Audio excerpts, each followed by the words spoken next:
Коми зафиксированы первые укусы от белок. Причем страдают жители региона как от домашних грызунов, так и от диких. А есть и такие смельчаки, что не обращаются за медицинской помощью. Хотя оставлять такие укусы без визита к врачу точно не стоит.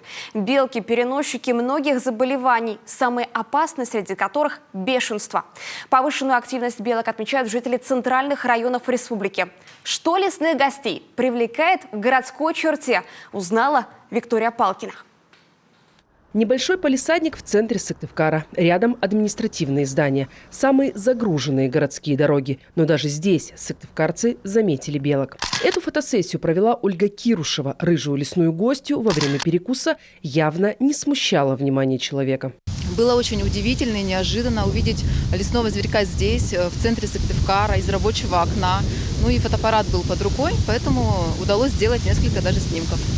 По словам ученых, сегодня в Сыктывкаре 4 локации, где проживают белки. Одна из них – Беличий парк. Этим летом здесь стартовало благоустройство. От деревьев очистили часть территории для будущих детских и спортивных площадок. Но, как говорят местные, несмотря на то, что часть пристанища белок попала под топор, меньше зверьков не стало. Чаще всего они встречаются с ними по утрам. Мы идем на работу, то есть я веду ребенка в садик, особенно по пешеходному переходу, их очень много, штуки 3 с утра точно пробегают туда-сюда.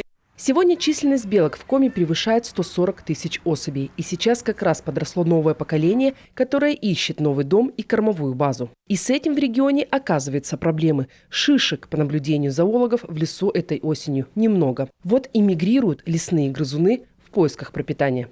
Начинается еще процесс расселения молодняка.